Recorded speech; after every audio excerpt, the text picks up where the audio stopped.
모든 한국 드라마와 한국 음악이 딸들을 현혹시켰다라고 믿었던 우크라이나 군인 아버지의 충격적인 한국 방문기. 딸들이 유학을 결정하자 이 집에 돌아오지 마라 고 선언했던 그였습니다. 3개월간 딸들의 사진을 안 본다며 뒤집어 놓았던 그가 마침내 서울행 비행기에 오르는데요. 한국에 도착한 순간 보여진 한국의 모습들, 그리고 오랜만에 만난 두 딸의 모습과 딸들의 직장 생활, 마침내 그의 눈에서 눈물이 고였습니다. 무슨 일이 일어난 것인지 오늘의 사연 바로 시작합니다. 안녕하세요. 제 이름은 미하일 페트로비치입니다. 저는 평생 군인으로 살아왔어요. 명령을 따르는 법도, 명령을 내리는 법도 알고 있죠. 규율과 명예에 대해서도 잘 알고 있습니다. 하지만 제 딸들이 왜 저를 떠났는지 그건 이해할 수가 없었어요. 보야나와 엘리나가 한국에서 공부하고 싶다고 말한 지 벌써 3개월이 지났어요. 그 후로 딸들과 한 번도 얘기를 나누지 않았죠. 그날의 기억은 아직도 생생한 상처처럼 제 마음속에 남아 있었어요. 아버지, 저희가 결정한 게 있어요. 보야나가 거실에 서서 말하고 있었어요. 동생 엘리나도 옆에 함께 서 있었죠. 두 딸 모두 굳은 결심이 담긴 눈빛으로 저를 바라보고 있었어요. 제 심장이 빠르게 뛰기 시작했던 기억이 나요. 딸들의 표정에서 뭔가 제가 듣고 싶지 않은 말을 할 거라는 느낌이 들고 있었거든요. 저희는 한국으로 유학 가기로 했어요. 보야나가 계속 말하고 있었어요. 제가 미디어 프로그램에 합격했고 엘리나는 그곳 병원에서 공부하게 됐어요. 그 말은 마치 배를 한 방 맞은 것 같은 충격으로 다가왔어요. 한국이라고요? 우리 우크라이나에서 너무 멀고 너무 다른 곳이잖아요. 제 생각에 한국은 아직도 가난한 나라, 발전되지 않은 나라, 안전하지 않은 곳이었어요. 어떻게 딸들이 그곳을 선택할 수 있었을까요? 이건 어리석은 생각이야. 제가 말했어요. 말할수록 목소리가 커지고 있었죠. 너희가 한국에 대해 뭘 안다고? 그 모든 유치한 드라마와 팝송들이 너희 머릿속을 헛된 생각으로 채워놓은 거야. 그렇지 않아요, 아버지. 엘리나가 부드럽지만 단호한 목소리로 설명하려고 했어요. 한국은 이제 세계에서 가장 좋은 의료기술을 가진 나라 중 하나예요.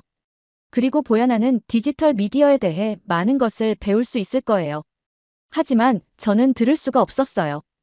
군대 훈련을 받으면서 세상을 명확한 선으로 나누는 법을 배웠거든요.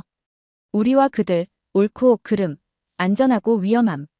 그리고 제 마음속에서는 딸들을 한국에 보내는 것은 분명히 잘못되고 위험한 일이었어요. 만약 너희가 간다면 제가 마침내 말했어요. 이 결정을 지지해줄 거라고 기대하지 마. 너희들은 혼자서 해나가야 할 거야. 2주 후에 딸들은 떠났어요. 저는 공항에 가지 않았죠. 선반 위에 있던 딸들의 사진은 뒤집어 놓고 자기 아버지와 조국보다 이국적인 나라를 선택한 딸들이 있다는 사실을 잊으려고 애쓰고 있었어요. 날이 지나고 주가 흘렀어요. 집은 텅 비고 조용했죠. 가끔은 3사람분의 식사를 차리다가 문득 이제는 혼자 먹는다는 걸 기억하곤 했어요. 밤에는 잠을 이루지 못하고 딸들이 안전한지, 돈은 충분한지, 고향이 그립진 않은지 궁금해하고 있었어요. 하지만 제 자존심이 전화를 걸지 못하게 하고 있었죠. 그러던 어느 저녁, 문을 두드리는 소리가 들렸어요. 이사벨라였어요. 많이 여행하고 너무 많은 사람들의 일에 관여하는 우리 이웃이었죠. 미하일, 그녀가 저를 짜증나게 하는 미소를 지으며 말했어요. 딸들 소식을 알고 싶을 것 같아서요. 문을 닫아버렸어야 했는데 그럴 수가 없었어요. 서울에서 아주 잘 지내고 있더라고요. 이사벨라가 계속 말하면서 휴대폰으로 사진을 보여주고 있었어요. 보야나는 이제 큰 미디어 회사에서 일하고 있고 엘리나는 유명한 병원에 있어요. 작은 화면을 보니 제가 알지 못하는 곳에서 웃고 있는 딸들의 얼굴이 보였어요. 그들은 행복해 보였고 자신감 있어 보였고 성공한 것처럼 보였어요. 이사벨라가 떠난 후에도 제가 본 것에 대해 계속 생각하고 있었어요. 정말로 잘 지내고 있는 걸까요? 아니면 그저 사람들에게 그렇게 보이길 원하는 걸까요? 안전한 걸까요? 아니면 뭔가 문제에 빠져 있는데 너무 자존심이 강해서 저에게 말하지 않는 걸까요? 그날 밤 잠을 이룰 수가 없었어요. 계속해서 낯선 나라에서 혼자 있는 딸들을 상상하고 있었어요. 우리의 가치관, 우리의 역사를 공유하지 않는 사람들에 둘러싸여 있는 모습이요. 만약 도움이 필요하다면, 만약 어떤 식으로든 갇혀 있다면, 만약 그 모든 한국 TV쇼들이 그곳 생활이 어떨지에 대해 잘못된 생각을 심어줬다면, 아침이 되자 결심을 했어요. 제가 직접 한국에 갈 거예요. 사과하러 가는 건 아니에요. 저는 여전히 딸들이 실수를 했다고 확신하고 있었거든요. 제 눈으로 직접 그들에게 무슨 일이 일어나고 있는지 보러 갈 거예요. 책상으로 가서 여권을 꺼냈어요. 몇 년 동안 사용하지 않아 먼지가 쌓여 있었죠. 오래된 컴퓨터를 켜고 한국행 항공편을 검색했어요. 가격을 보고 움찔했지만 군인 연금으로 모아둔 저축이 있었어요. 이건 돈보다 더 중요한 일이었으니까요. 항공권을 예약하면서 손은 떨리지 않았지만 심장은 빠르게 뛰고 있었어요. 한국에서 무엇을 발견하게 될까요? 우리가 헤어진 방식을 생각하면 딸들이 저를 보고 싶어 할까요? 제가 딸들이 어려움에 처해 있고 구출이 필요하다는 것을 발견하게 될까요? 아니면 정말로 저 없이도 좋은 삶을 만들어가고 있다는 걸 알게 될까요? 아직 답을 알 수 없었어요. 하지만 몇 달 만에 처음으로 다시 임무가 생겼어요. 제 딸들을 데려간 그 이국적인 곳으로 갈 거예요. 제 눈으로 직접 진실을 볼 거예요. 그리고 나서 그때서야 다음에 무엇을 할지 결정할 거예요. 한국행 티켓이 주방 테이블 위에 놓여 있었어요. 아침 커피를 마시며 그 티켓을 바라보고 있었죠. 출발일은 단 일주일밖에 남지 않았는데 이제 와서 정말 가야 할지 확신이 서지 않고 있었어요. 만약 제 딸들이 저를 보고 싶어 하지 않는다면요? 제가 그들을 외면했던 것처럼 그들도 저를 외면한다면요? 티켓을 집어들며 여행을 취소하는 것을 생각하고 있었어요. 이 여정이 너무 크고 너무 어렵게 느껴지고 있었거든요. 저는 한국어를 못해요. 그곳에는 아는 사람도 없고요. 딸들의 주소만 가지고 있는데 그마저도 정확한지 확실하지 않았어요. 그날 밤 잠을 이룰 수가 없었어요. 침대에서 계속 뒤척이며 이 여행이 잘못될 수 있는 모든 경우를 생각하고 있었죠. 낯선 도시에서 길을 잃을 수도 있고 모든 저축을 의미 없는 여행에 낭비할 수도 있어요. 딸들이 저와 말하기를 거부할 수도 있고요. 생각하면 할수록 모든 것이 익숙한 편안한 집에 머물고 싶어지고 있었어요. 다음 날 아침, 집 근처의 작은 식료품점으로 걸어갔어요. 가게 주인인 코즐로바 아주머니는 저를 20년 동안 알고 지냈죠. 그녀는 뭔가가 저를 괴롭히고 있다는 걸 바로 알아차렸어요. 미하일, 걱정이 있어 보이네요. 그녀가 거스름돈을 세면서 말하고 있었어요. 괜찮으세요? 저는 보통 개인적인 일을 이야기하지 않는데 뭔가가 저를 그녀에게 계획한 여행에 대해 말하게 만들었어요. 딸들을 보러 한국 티켓을 샀는데 이제 와서 그게 실수였다는 생각이 들고 있어요. 제가 인정했어요. 코즐로바 아주머니가 친절한 눈빛으로 저를 바라보고 있었어요. 그녀는 저보다 훨씬 나이가 많아요. 제 아들이 독일로 이사했을 때 저도 무서웠어요. 그녀가 말했어요. 그곳에 방문하고 싶지 않았죠. 모든 것이 너무 달라 보였고 너무 낯설었거든요. 하지만 마침내 갔을 때 중요한 걸 깨달았답니다. 저는 궁금함을 못 이겨 그녀가 계속 말하기를 기다리고 있었어요. 우리 아이들은 우리가 보지 못하는 것들을 봐요. 우리가 존재하는지도 모르는 길을 찾아내죠. 때로는 그들의 세계를 이해하기 위해 그들을 따라가야 할 필요가 있어요. 그녀의 말이 하루 종일 제 머릿속에 맴돌고 있었어요. 그날 저녁, 오래된 사진첩을 꺼냈어요. 보야나와 엘리나가 어렸을 때 우리 정원에서 놀고 있는 사진들을 찾았죠. 학교 졸업식, 가족 휴가, 그리고 평범한 일상 순간들의 사진도 있었어요. 모든 사진에서 그들은 자라고 변화하고 결국 떠나기로 선택한 여성들이 되어가고 있었어요. 코즐로바 아주머니가 맞았던 걸까요? 제 딸들이 한국에서 제가 여기서는 볼 수 없는 무언가를 봤던 걸까요? 다음 날 마을 끝에 있는 작은 정교회 교회로 걸어갔어요. 수년 동안 종교적이지 않았지만 교회의 고요함은 항상 제가 생각하는데 도움이 돼요. 니콜라이 신부님이 제가 들어갔을 때 바닥을 쓸고 계셨어요. 그분은 제가 군대에 입대하기 전 젊은 시절부터 저를 알고 계셨죠. 저를 보시고는 일을 멈추셨어요. 미하일 페트로비치, 오랜만이군요. 그가 부드러운 미소를 지으며 말씀하셨어요. 저는 고개를 끄덕이고 벤치에 무겁게 앉았어요. 니콜라이 신부님이 옆에 앉으셨는데 제게 말을 하라고 재촉하지 않고 그냥 기다리고 계셨어요. 딸들을 보러 한국에 갈 생각을 하고 있어요. 제가 마침내 말했어요. 하지만 두렵습니다. 무엇이 두려운가요? 그가 물으셨어요. 알 수 없는 것이 두려워요. 딸들이 저를 보고 싶어 하지 않을까봐 두렵고요. 아무것도 이해할 수 없는 곳에 있게 될까봐 두렵습니다. 니콜라이 신부님이 천천히 고개를 끄덕이셨어요. 알 수 없는 것을 마주할 때 두려움은 자연스러운 거예요. 하지만 기억하세요. 당신의 딸들도 우크라이나를 떠날 때 같은 두려움을 느꼈을 거예요. 그리고 그들은 용기를 찾았죠. 그 말씀이 저에게 깊이 다가왔어요. 맞아요. 제 딸들은 용감했어요. 그들은 한 번도 가보지 않은 곳, 아무도 모르는 곳, 언어를 말할 수 없는 곳으로 세계를 가로질러 여행했어요. 그들이 그렇게 할 수 있었다면 저도 적어도 시도해 볼 수 있지 않을까요? 또 한 가지가 있어요. 니콜라이 신부님이 계속 말씀하셨어요. 자존심은 여행에서 짊어지기에 무거운 짐이 될 수 있어요. 아마도 이제는 그것을 내려놓을 때가 되었을지도 모르겠네요. 그분이 맞다는 걸 알고 있었어요. 제 자존심이 이 몇 달 동안 제가 딸들에게 전화하지 못하게 한 거예요. 제 자존심이 그들의 사진을 뒤집어 놓게 만들었고요. 제 자존심이 지금 저를 망설이게 만들고 있었어요. 그날 저녁 집으로 돌아와 다시 티켓을 바라봤어요. 깊게 숨을 들이쉬고 결정을 내렸어요. 한국에 갈 거예요. 제 딸들을 찾을 거예요. 두려움을 마주하고 자존심을 내려놓아야 한다는 의미라도 제 눈으로 직접 그들의 새로운 삶을 볼 거예요. 다음 날들은 여행 준비를 하면서 빠르게 지나갔어요. 필요한 것만 꾸렸어요. 약간의 옷, 여권, 그리고 2주 동안 쓸 충분한 돈이요. 또한 마침내 다시 안면으로 돌려놓은 딸들의 작은 사진도 챙겼어요. 비행기 출발 전날 밤 거의 잠을 이룰 수 없었어요. 제 마음은 온라인에서 봤던 서울의 이미지로 가득 차고 있었어요. 혼자서 그곳에 있을 생각을 하니 심장이 빠르게 뛰고 있었어요. 하지만 두려움이 올라올 때마다 코즐로바 아주머니와 니콜라이 신부님의 말씀을 생각했어요. 제 딸들의 용기를 생각했고요. 그리고 저는 미하일 페트로비치, 전에도 위험을 마주한 군인이라는 걸 스스로 상기시켰어요.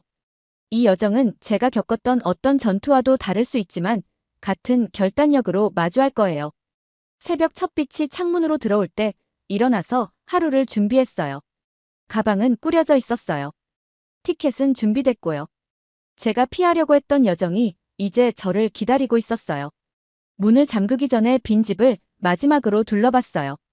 한국에서 무슨 일이 일어나든 이 여행 후에는 아무것도 예전과 같지 않을 거라는 걸 알고 있었어요. 비행기가 부드럽게 착륙하고 있었어요. 거의 12시간 동안 공중에 있다가 마침내 한국에 도착했습니다. 일어서자 다리가 뻣뻣하게 느껴지고 있었어요. 허리도 아팠고요. 출구를 향해 천천히 움직이는 승객들의 무리를 따라가고 있었습니다. 인천국제공항은 제가 상상했던 것과 전혀 달랐어요. 작고 단순한 곳을 예상했는데 대신 아침. 햇살 속에 빛나는 유리와 철로 만들어진 거대한 건물이 눈앞에 펼쳐져 있었죠. 모든 것이 새롭고 깨끗해 보였어요. 곳곳에 한국어, 영어, 그리고 다른 언어로 정보를 보여주는 화면들이 있었고 바닥은 너무 반짝거려서 거의 제 모습이 비칠 정도였습니다. 입국 심사를 통과하면서 심장이 더 빠르게 뛰고 있었어요. 직원이 제 여권을 보고 제 얼굴을 쳐다보더니 영어로 몇 가지 질문을 했어요. 간단한 단어로 대답했는데 제 억양을 이해해 주길 바라고 있었죠. 직원이 제 여권에 도장을 찍고 통과하라고 고개를 끄덕였어요. 이제 공식적으로 한국에 입국한 거였습니다. 수화물 찾는 곳으로 가는 표지판을 따라가고 있었어요. 무빙워크, 자동문, 모든 것이 너무 현대적으로 보였습니다. 우크라이나에서는 공항이 훨씬 더 단순하거든요. 한국에 대한 제 생각이 완전히 틀렸을지도 모른다는 생각이 들기 시작했어요. 작은 캐리어를 찾은 후 도착 홀로 걸어 들어갔어요. 정말 많은 사람들이 가족과 친구들을 기다리고 있었습니다. 어떤 사람들은 이름이 적힌 팻말을 들고 있었고 다른 사람들은 아는 사람을 보면 흥분해서 손을 흔들고 있었어요. 저를 기다리는 사람은 아무도 없었죠. 이 낯선 곳에서 정말 혼자라는 느낌이 들고 있었어요. 서울로 가야 했어요. 보야나가 일하는 곳이니까요. 버스나 기차 표지판을 찾아 주변을 둘러보고 있었죠. 표지판은 많았지만 제가 혼란스러워하고 있었어요. 어디로 가야 할지 이해하려고 가만히 서 있었습니다. 한 젊은 한국 여성이 제 혼란을 눈치채고 있었어요. 도움이 필요하세요? 그녀가 완벽한 영어로 물었어요. 처음에는 아니라고 말하고 싶었어요. 제 나라에서는 남자들, 특히 저 같은 군인들은 보통 길을 묻지 않거든요. 하지만 저는 이 새로운 세계에서 길을 잃은 상태였습니다. 네, 제가 인정했어요. 서울로 가야 해요. 그녀가 미소를 지으며 발권기가 있는 곳을 가리키고 있었어요. 공항철도를 타실 수 있어요. 빠르고 편하네요. 그 여성이 어떻게 기계를 사용해서 표를 사는지 보여주었어요. 심지어 제 돈을 한국 돈으로 바꾸는 것도 도와주었죠. 약간 당황스럽긴 했지만 고마웠습니다. 서울로 가는 기차에서 창밖을 바라보고 있었어요. 시골 풍경이 지나가고 있었죠. 멀리 있는 푸른 산들, 현대적인 건물들, 깔끔한 농장들. 모든 것이 정돈되고 잘 관리된 것처럼 보였어요. 이건 제가 상상했던 가난한 나라와는 전혀 맞지 않았습니다. 기차는 깨끗하고 조용했어요. 좌석도 편안했고요. 대부분의 승객들은 휴대폰을 보거나 자고 있었어요.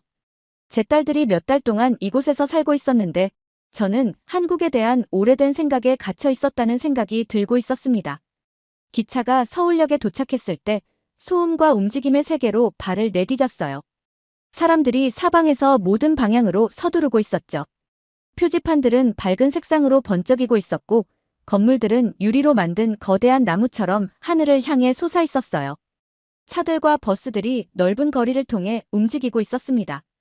이곳은 확실히 제가 생각했던 낙후된 곳이 아니었어요. 보야나의 미디어 회사가 있는 강남을 찾아야 했습니다. 우크라이나를 떠나기 전에 적어둔 주소를 꺼냈어요.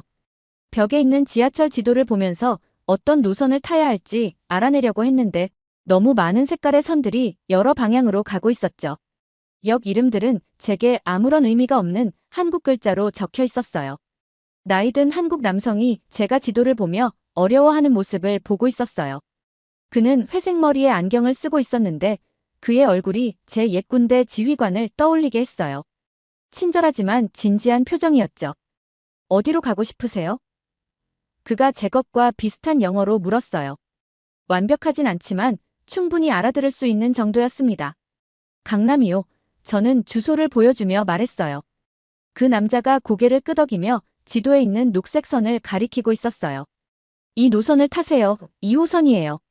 강남역에서 내리시면 됩니다. 심지어 그는 저와 함께 발권기까지 걸어가서 어떤 버튼을 눌러야 하는지 보여주었어요. 기차를 기다리는 동안 그의 딸이 독일에 산다고 말했어요. 그는 멀리 떨어진 곳에 자녀를 둔 기분이 어떤지 이해하고 있었죠. 힘들죠. 그가 말했어요. 하지만 우리는 그들이 자신의 길을 찾도록 해줘야 해요. 그의 말이 저를 생각하게 만들었어요. 아마도 놓아주는 것이 보호하고 지시하는 것뿐만 아니라 좋은 아버지가 되는 일부분일지도 모른다는 생각이 들었습니다. 지하철은 빠르고 붐볐어요. 각 정류장마다 사람들이 빠르게 타고 내리고 있었죠. 모두가 정확히 어디로 가고 있는지 알고 있는 것처럼 보였어요. 기차가 움직일 때 다른 사람들과 부딪히지 않으려고 손잡이를 잡고 있었습니다. 강남역에 도착해서 지상으로 올라와 놀라움에 멈춰 섰어요. 넓은 거리 양쪽으로 높은 유리 건물들이 솟아 있었죠. 거대한 화면들이 화려한 광고를 보여주고 있었고 잘 차려입은 사람들이 보도를 따라 서두르고 있었어요. 비싸 보이는 차들이 지나가고 있었습니다. 이 지역은 키이우의 어떤 곳보다 더 부유하고 현대적으로 보였어요. 휴대폰의 지도를 따라 보야나의 회사 건물까지 몇 블록을 걸었습니다. 다리는 긴 비행으로 무거웠지만 설렘이 에너지를 주고 있었어요. 딸을 만나는 시간이 점점 가까워지고 있었습니다. 건물은 어두운 유리로 만들어져 파란 하늘을 배경으로 높이 서 있었어요. 회사 로고가 입구에서 빛나고 있었죠. 깊은 숨을 들이쉬고 회전문을 통해 대리석 바닥과 현대적인 가구가 있는 시원하고 조용한 로비로 들어갔습니다. 접수 데스크에서 젊은 여성이 공손한 미소로 저를 맞이하고 있었어요. 제가 종이에 적힌 보야나의 이름을 보여주었습니다. 저는 그녀의 아버지예요. 천천히 말했어요. 우크라이나에서 왔어요. 접수원이 놀란 표정을 지었지만 빠르게 전화를 걸고 있었어요. 한국어로 말하고 있어서 무슨 말인지 이해할 수 없었죠. 기다리는 동안 심장이 쿵쾅거리고 있었어요. 보야나가 저를 만나길 거부하면 어쩌죠? 예고 없이 온 것에 화가 나 있으면 어쩌죠? 몇 분 후 엘리베이터 문이 열렸어요. 그리고 거기 그녀가 있었습니다. 제 큰딸이요. 하지만 우크라이나를 떠난 소녀와는 달라 보였어요. 이 보야나는 전문적인 감에 짙은 남색 정장을 입고 있었어요. 머리는 완벽하게 스타일링되어 있었고 전에 본 적 없는 자신감으로 똑바로 서 있었습니다. 잠시 동안 우리는 로비 건너편에서 서로를 바라보기만 했어요. 눈에 눈물이 가득 차더니 갑자기 저를 향해 달려오고 있었어요. 아버지. 그녀가 마치 제가 정말 여기 있다는 것을 믿을 수 없다는 듯이 말했어요. 이 몇 달 동안 우리 사이에 쌓아 올렸던 벽이 순간적으로 무너져 내렸습니다. 제가 팔을 벌리자 딸이 제 품으로 들어왔어요. 서울에서의 다음 며칠은 마치 새로운 세계로 들어간 것 같았어요. 보야나가 저를 도시가 내려다 보이는 높은 빌딩에 있는 그녀의 아파트로 데려갔습니다. 창문에서 저녁 시간에 반짝이는 수천 개의 불빛이 보이고 있었어요. 이 도시는 잠들지 않는 것 같았습니다. 제 둘째 딸, 엘리나가 다음 날 저를 만나러 왔어요. 문을 통해 들어올 때 제 심장이 뛰고 있었죠. 병원 유니폼을 입은 그녀의 모습이 너무 전문적으로 보였어요. 그녀의 눈은 자신감으로 빛나고 있었습니다. 두 딸 모두 정말 많이 변해 있었어요. 아버지, 정말 여기 계시다니 믿기지 않아요. 엘리나가 저를 꽉 껴안으며 말했어요. 많은 말을 찾을 수가 없었어요. 제 목구멍이 평소에 보여주지 않는 감정들로 꽉 막혀 있었습니다. 그저 딸들을 가까이 안고 제 고집 때문에 잃어버린 몇 달을 생각하고 있었어요. 보야나와 엘리나는 번갈아가며 그들의 새로운 삶을 보여주고 있었습니다. 보야나의 사무실은 컴퓨터와 화려한 디지털 디자인을 작업하는 젊은 사람들로 가득했어요. 그녀는 전 세계 사람들을 위한 콘텐츠를 만드는 팀을 이끌고 있었죠. 그녀의 상사는 그녀를 존중으로 대하고 있었어요. 동료들은 그녀를 볼 때 미소 짓고 있었고요. 그녀는 이곳에서 중요한 사람이었습니다. 엘리나의 병원은 저를 더 놀라게 했어요. 기계들은 마치 미래에서 온 것처럼 보였습니다. 그녀가 어떻게 사람의 몸을 절개하지 않고도 안을 볼 수 있는지 보여주고 있었어요. 다른 나라에서 온 환자들이 편안함을 느끼도록 어떻게 돕는지 설명해 주었죠. 그녀는 이제 한국어도 말할 줄 알았어요. 언어 사이를 쉽게 오가고 있었습니다. 딸들의 약혼자들도 만났어요. 서준은 저처럼 한때 군인이었죠. 우리는 군 생활에 대해 이야기했는데 저도 모르게 그의 생각에 고개를 끄덕이고 있었어요. 그는 저처럼 의무와 명예를 이해하고 있었습니다. 지훈은 사고 후 사람들의 얼굴을 고치는 의사였어요. 그의 손은 부드럽고 머리는 날카로웠죠. 그가 엘리나를 깊이 아끼고 있다는 것이 보였습니다. 가장 힘든 순간은 한강에서의 피크닉 중에 찾아왔어요. 봄바람은 따뜻했고 벚꽃이 바람에 날리고 있었죠. 우리는 담요 위에 앉아 우크라이나와 한국 맛이 섞인 음식을 먹고 있었어요. 사랑하는 남자들과 웃고 있는 딸들을 보면서 갑자기 큰 슬픔이 저를 덮치고 있었습니다. 딸들 인생의 인연을 놓쳤어요. 그들이 이렇게 놀라운 여성들로 성장하는 것을 보지 못했죠. 모두 제가 너무 자존심이 강해서 변화를 받아들이기에는 너무 오래된 생각에 갇혀 있었기 때문이었습니다. 내가 틀렸어. 갑자기 말했어요. 모두 말을 멈추고 저를 바라보고 있었죠. 한국에 대해 내가 틀렸어. 너희들에게 꿈과 아버지 사이에서 선택하라고 한 것도 잘못됐어. 그 말이 하기 어려웠어요. 군인들은 쉽게 실수를 인정하지 않거든요. 하지만 말을 하면서 어깨에서 뭔가 무거운 것이 들려 올려지는 느낌이 들고 있었습니다. 보야나가 제 손을 잡았어요. 우리는 알아요, 아버지. 말로 표현하지 못하셨어도 우리를 사랑하셔서 오셨다는 걸 알고 있어요. 그 순간 내 안에 뭔가가 깨졌어요. 나쁜 방식이 아니라 마치 봄에 얼음이 깨지면서 새 생명이 자라도록 하는 것처럼요. 저는 너무 오랫동안 너무 확고하고 너무 경직되어 있었어요. 이제는 행복에 이르는 많은 길, 살아가는 많은 방법이 있다는 것을 보고 있었습니다. 한국을 떠나기 전 두 결혼식 모두 참석하겠다고 약속했어요. 고향에 있는 사람들에게 보여줄 사진들을 찍었죠. 우크라이나로 돌아가는 비행기에서 이웃들과 옛 군대 친구들에게 뭐라고 말할지 생각하고 있었어요. 세상이 우리가 생각했던 것보다 더 크고 더 멋지다는 것을 어떻게 설명할 수 있을까요? 우리 아이들이 때로는 날개를 찾기 위해 멀리 날아가야 한다는 것을 어떻게 말할 수 있을까요? 돌아왔을 때 제 집은 더 이상 텅 비어 있는 느낌이 들지 않았어요. 딸들의 사진을 다시 선반에 올려놓고 한국에서 찍은 새 사진들을 추가했습니다. 다음 달 서울로 돌아갈 거예요. 이번에는 딸들을 확인하려는 의심 많은 아버지로 가는 게 아니라 배우고 이해하고 문화와 대륙을 넘어 우리가 만들고 있는 새로운 가족의 일부가 되기를 갈망하는 사람으로 갈 거예요. 잘 들으셨나요? 세상에는 가슴 따뜻한 이야기들이 가득합니다. 감동 힐링 사연은 해외에서 전해지는 감동적인 사연들을 소개하며 다양한 이야기들을 통해 위로와 희망, 그리고 하루의 힐링을 선물해드립니다. 조그마한 힐링이 되셨다면 구독과 알림 설정도 큰 힘이 되어요. 다음 영상에서 더 좋은 사연으로 찾아뵙겠습니다. 시청해주셔서 감사합니다.